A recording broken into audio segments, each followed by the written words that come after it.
Gemini, hello there, my beautiful friends. We're going to do your general tarot reading for mid-June 2025. Thank you so much for joining me today. You know I appreciate each and every single one of you. So let's get right down to business, as always, and start you off with an oracle card here, just so we could dip our toes into energy and see what's happening for the lovely Gemini collective. Hope you're all doing fabulous and fantastic, my friends. Let's get it going here. My guides, talk to me. What do we have for our Gemini friends in their birthday season? What energies, messages, insights can we take a little peek at? And yeah, we're just going to take a real quick look at this first card. Then we'll get into the full reading itself. At the very end, I'll pull you a bonus card from the Shadowland Tarot, just to see what might be in the shadows or what shadow work you can lean into, which is always interesting. But let's get it going here. Let's rock and see what we got for Gemini mid-June. And while we get this card out, I want to once again wish you all a very happy birthday from me to you. Whether it's already passed, whether it's still coming up, I really hope you have a fantastic birthday. So let's get this card out. We're still using Creepy Alice. Okay, clock time. Something here about time or the perception of it could be showing up. And we could go into a whole philosophical talk about like, ooh, does time even exist and stuff like that. For some people, it could be waiting. For some, it really depends on you and your perception when I see a card like this starting this off. Now, before we fully dive into that, if you're new here, I'll be speaking about the June subscriber surprise towards the end, so you might want to check that out. And also, if you could kindly illuminate that like button by tapping it right on its third eye, you know, I'd greatly appreciate it. But enough of the promo, into the reading. Let's talk more in depth about this. I think it's a lovely card. The color scheme, the way it looks. We have Alice there. She's looking a little grumpy. Clock time, to me, we already kind of started discussing it, how, you know, it's really about your perception. Now, some of us, we feel like, oh, this day's going forever. This day's dragging. Time flies when you're having fun. For some Geminis, maybe it feels like time is absolutely flying right now. It's like, all right, well, it's already around my birthday. Where has the time gone? So there could be time playing factors in whatever it is that you're going through. Now, yes, on a deeper, more philosophical level, I personally think that time doesn't exist. Everything's happening all at once. But we could write a book about that whole topic. Now, for some of you, maybe there's something you're waiting on. Maybe there's a situation where Spirit's like, just give it a little bit more time, see how it elapses. I was seeing something like that in the Leo reading. And it could also be Spirit saying like it's only a matter of time before something goes down. So we'll see what's up with it. I feel like for some of you, this could be good. For some of you, it could be a little frustrating, depending. So we're just going to put her down right there. She could chill out, keep watching the clock. Let's get into tarot. And yeah, I always say that first card there, it doesn't make or break the reading. It's just a little footnote. So let's get you 3 tarot cards in the upright. Then we'll get into that intuitive juiciness.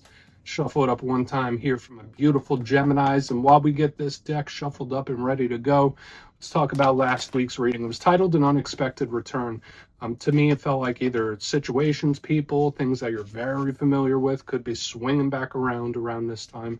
So even if it hasn't happened, just know, even for the next couple of weeks, that energy could stick around. But we're going to see what shows up for you this week. As you know, energy is very fluid, never set in stone. So only take this how it hits for you, because we could be seeing your vibe or somebody else's, right? Let's get it going. 3 cards for Gemini, please. Mid-June, what is the energy? Oh, okay. Yeah, there's that Knight of Pentacles, very slow mover. Interesting. Now we start off with that time card, then we get the slowest Knight.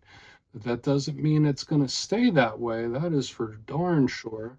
Let's get him tucked in. Let's get a couple more out here. And for some of you, if you're connected to an earth sign, that could be it. Okay, 4 of Wands. Nice, slow, steady. Okay, I love the 1111 card. Big card of signs, synchronicities, omens, stuff like that. Let's get one more. What do we have here for Gemini, please? Yep. Okay, now the energy starts going. Now the energy starts moving. I do like how it loosens up by the time we get to the end. So we have the 6 of Swords right back here. Big card of progress, but it might take a little bit. Let's go through. I'll give you some of the classical meanings and archetypes, then we'll get into that juicy intuitive stuff. But at first glance, we have a nice even mixture of elements. We have Earth right here in the front, which is a little slow, a little predictable. It can represent the material aspects of life. So work, business, money, investments, living situation, especially with both of these. For some Geminis, there could be certain things around the household, property, living situation, especially with all this stuff going on. We have fire, which is the internal combustion, our action, desire, passion, things that make us go. And then we have air, which is your comfort element. And that's the logic, the mind, it's communication. I would say for you, especially if you're not cross-watching, if you are Gemini, these energies on the back end do feel a lot more comfortable than this front end. So let's go through this piece by piece and really start to build it out, because I feel like these are going to connect in a lot of different ways. But position number one, and as we get into the beginning of this reading, it does start really slow. Knight of Pentacles. Now, this isn't a bad card by any means, or by any stretch of the imagination, rather. And it could be an earth sign, like I said, so Capricorn, Virgo, Taurus, if you're connected to any of those signs, this could be them. But knights represent action, and they're also messengers, similar to the pages. And I already mentioned, this guy's the slowest one, so it's like barely moving, if moving at all. It's like it's really taken its time here. Now, for some of you, again, this could be a talk, it could be a message. This Knight of Pentacles is very detail oriented, so this could be advice from Spirit for some of you, where it's like, whoa, whoa, whoa, slow it down, take your time, no rush. That's kind of an energy I'm initially picking up here, especially with the Four of Wands next to it. But the downside of this Knight of Pentacles, yeah, it could be an energy that looks like nothing's happening. It could be an energy that looks like it's staying the same. It's moving so slow that it barely looks like it's moving at all. So this could be feelings of feeling stuck, feeling like stuck in the muck, like things aren't moving how you want them to. Now, it is a good sense of security. That's the one thing I do really like here. So if you've been on shaky ground recently, Knight of Pentacles, Four of Wands, that combination, very secure. So there could be a nice sense of security coming in for you. I just want to see if this energy is too gunked up. But I am pretty optimistic, especially with how it looks like the reading is going to end, especially with the Six of Swords on the back end. But moving to the middle, we have the Four of Wands. Beautiful. The 1111 card. Love this. So for a lot of Geminis, you could be seeing extra signs, synchronicities, omens, whether it's through dreams, whether it is the number sign, seeing things on the clock, license plates, all that good stuff. This is my powerful card of omens. But it is also super happy, super celebratory. Usually this represents like group get-togethers, parties, a reason for celebration. So this is one of my cards of wish fulfillment, wins, victory, something going your way. Even if it does take a little bit of time with that Knight of Pentacles in the front. It's sturdy, and yeah, again, it could represent the home, the foundation. It's just really stable, like all the fours, even though it's fire. But the downside of this, can you guess it? Very similar to this Knight of Pentacles. It is just super, super sturdy. So again, whether it's something, a situation or a problem or something where it could be like it's barely moving, it's a little frustrating. But again, it could be something where you just need to give it a little bit of time. That's initially something I'm picking up here too. Like time will reveal all. We've been getting a lot of signals about that. So I think it could be really good though. Now moving to the back end, we have the Six of Swords, totally different vibe than the front. And we see it, the people that are on this little rowboat, they're coming out of choppy waters into calm. So if there is any problematic energies or stuck feelings or stuck energies, the Six of Swords is moving forward, making progress. It's an energy that's shifting and changing, especially with the fire being right next to it. It could be like a spark. I always say when you mix fire and air together, it's kind of explosive. But to me, this is just something improving and getting better. It's actually starting to see action in regards to something. So it could be the energy starting to shift in a pretty good way. Now, the challenge of this card, because as I'm sure you all know, every card has a challenge, every card has some downsides to it. This card could be a little bit flaky. So with all this energy in the front, it could be an energy where it's like, you know, I give up. It's an energy that says, screw it. It's like one of those types of energies. So watch out for feelings like that in this time. There could also be somebody you're connected to where you might think they're not doing what they're supposed to be doing. They're not holding up their end of the bargain. Okay, and worst case scenario of this card could be abandonment, but I'm seeing it as a positive now until a clarifier tells us otherwise.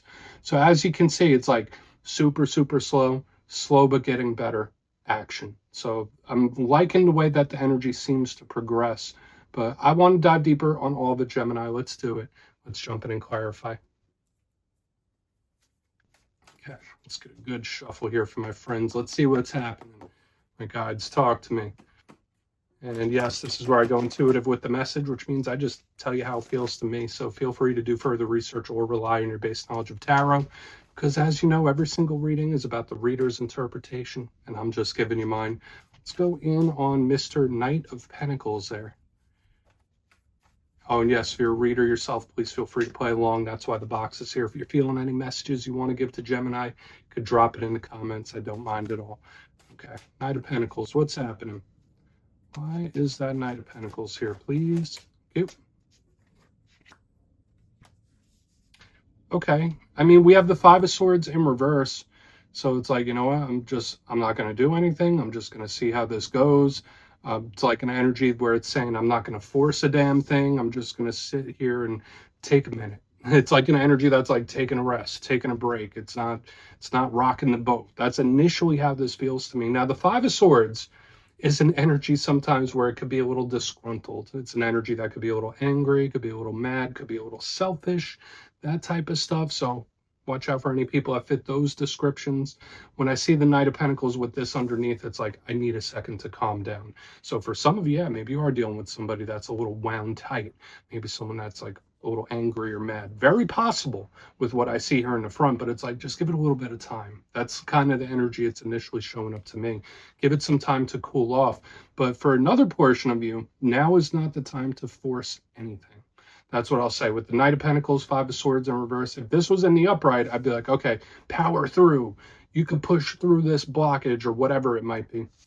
When I see it in reverse under the Knight of Pentacles, it's Spirit saying, take a breath, pause, take a minute. Like, so that's just what's presenting itself to me. I feel like there's no need to pressure, no need to rush anything. But I do get this disgruntled energy showing up in the undertone. Not saying it to you. Doesn't have to be you. I'm sure you're happy, right? With your birthday season. It could just be somebody else where it's like, oh, they're a little wound tight. But let's keep moving. We're going to go over to that Four of Wands. We're not going to stay here too long because remember, that's just the beginning. But let's see why that Four of Wands, pardon me. Why is that Four of Wands here? The 1111 card, please. What's the 1111 card? Spirits. Thank you. 10 of Pentacles in reverse. Okay, it's something that does improve without you really having to do much more, which might sound surprising to you. It's like something that just like naturally evolves and you naturally get the best result out of something, which I think is really nice.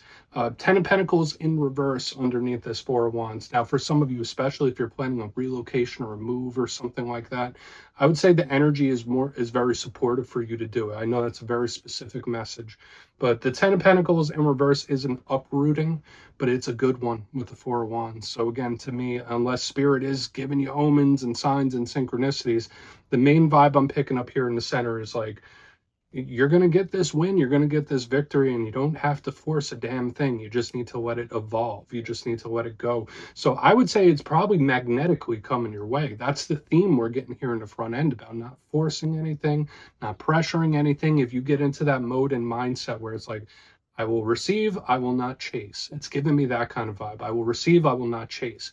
Bring the energy in. That's just how it's presenting here, which I think is a good thing. I think it's a good thing as long as you're open to receive it. Remember, a big part of this is your awareness of things as well. So again, I see win, I see victory, beautiful stuff in the center. And honestly, I think you just need to let a situation evolve to collect it. I don't even see you having to do too much or pressure or push it, which is a good thing. Let's keep moving. Let's see what that Six of Swords has. Then we'll do a quick little recap before we get into the shadow. So I was skeptical at first. I mean, yeah, a little bit of choppy energy in the front, but I like how it's moving. I like the direction it's heading in. But let's see why that Six of Swords is here for my Gemini friends. Then we'll do our recap. So what's happening? Where's that six here? Quick. Yeah, and there it goes. What a relief. That's how this feels to me. I feel so relieved. Feel like there's a ton of weight off my shoulders. So for some of you, again, that feels like a win or victory to me just in its own, where it's like I'm not stressing it. It is what it is. Like whatever happens, happens. But at the same time, I feel for a lot of you, it's like 1,000 pounds coming off of the shoulders. So we have the Nine of Swords in reverse underneath the Six of Swords. Now, I'm not going to take the classical route and say, oh, this is Spirit saying you need to let something go, Gemini. Maybe for some of you. But the Nine of Swords is usually very wound tight, like what we had here in the very beginning. Remember, I was saying very wound tight, very anxious, mad even. When this shows up in reverse under the Six of Swords, again, it's just, that's a relief. I feel so much better about something. So it ties in with the victorious energy that we're seeing, and it ties into that theme of something that's just progressing how it needs to. Like you don't even have to force it. You don't even really have to stress about it, which I know is easier said than done. Okay. I know how life goes, right? I've been through it myself. So to me, it's just something where it naturally finds its way. Things unfold how they need to unfold. And I do feel you having a huge sense of relief in the short term, which I think is claimable. I think this is really good, Gemini. If you're not going through anything difficult, if whatever situations you're going through, you have your head screwed on tight and you're good, I would say this is even better because the energy itself to me feels like pretty unbothered, if that makes sense. So for some of you, that could be the case. Maybe there's certain things where maybe you are comfortable. Maybe you're just very unbothered about something, but it doesn't feel bad to me. It goes where it needs to go. Let's go through and do a quick recap. Then we'll get into the shadow card. So I was a little nervous at first, but now I'm happy. Position number 1, we have the Knight of Pentacles with the Five of Swords in reverse. Yes, this does feel like someone that's pretty much wound tight, angry, upset, mad. And it's like, I need a second. I need a second to calm down. This is also Spirit saying, like, try not to force anything, try not to pressure anything, try not to push anything too hard. You just need to let Spirit take the wheel, so to speak. Moving to the center, we have the Four of Wands with the Ten of Pentacles in reverse. Great energy for those of you wanting to relocate. But aside from that, to me, that's the win. That's the victory. It's showing up in a massive way here. And it feels magnetic. It's like, receive it, don't chase it. Magnetically pull it in, don't chase it down, because the energy does come in. Especially when we move to the back end, we have the Six of Swords with the Nine of Swords in reverse. So like 1,000 pounds off the shoulders, very relieved or unbothered. So I guess it depends where you're at right now. If there's something that's been stressing you, that's probably going to dissipate in the short term. Same for cross watchers, but there's just something here about letting something take its natural course, because the win and victories, it's here. It's here. It's showing up in multiple spots. So please take a screenshot if you want to look into it further. Let's see what's in the shadows. And yes, I always like to pull one shadow card at the very end just to see whether it's something within you or something you don't quite see. Shadow cards don't always have to be a challenge. They could be a good thing too. So let's get to one. Oh, and yes, if you made it to this point in the reading, please feel free to check out channel memberships. I'll put a link for it in the comments below. It's a beautiful way to support the channel, and I have much love for all my channel members. Okay, let's get this going here. One shadow card for the Geminis, please. One shadow card. Thank you. Okay, Magician, beautiful. I'm not sure if you guys could hear that. There's a cardinal outside my window just going wild. So I usually think those are a good sign. Also with the energy we were seeing within the reading, and now the Magician showing up. And this ties into this reading in a very particular way. Now, the Magician is about manifesting and creating normally. It's a card of ritual, spirituality. And just like we were seeing here, the Magician manifests, creates, and magnetically pulls it in. So it does fit with what we were seeing in the reading itself. But another aspect of the Magician is control, which fits in. Remember I said, let Spirit take the wheel, let something unfold how it needs to. With the Magician showing up in the shadows, it tells me, like, listen, you're on track for something big. You're on track for that winner victory, whatever it might be. And it's like, just don't force it. Don't force something to be something it's not. Don't force anything, really. Just let it flow. Okay, like, and I understand that sometimes in life we want to control our direction, control our outcome. Magician in the shadows, like, it's already done. So I think it's a beautiful thing. So Gemini, that's what I have for you this week, my friends. Don't click away just yet, though. I'm going to give you the details of the June subscriber surprise. If you would like further insight on your situation, you can book a personal reading with me at my website, mastermetaphysics.com. The June calendar is open, so you can go check for availability. But for the June subscriber surprise, I'm giving away 3 copies of one of my most favorite decks ever, the Everyday Witches Tarot. So if you'd like to get your name in for this, it's 2 simple things as always. First, you must be subscribed. And second, let me know down in the comments, if you could manifest something right now, instantly, what would it be? You'll be entered to win, and at the end of the month, the winners will be announced in my community tab. As always, my friends, much love, and I'll see you soon.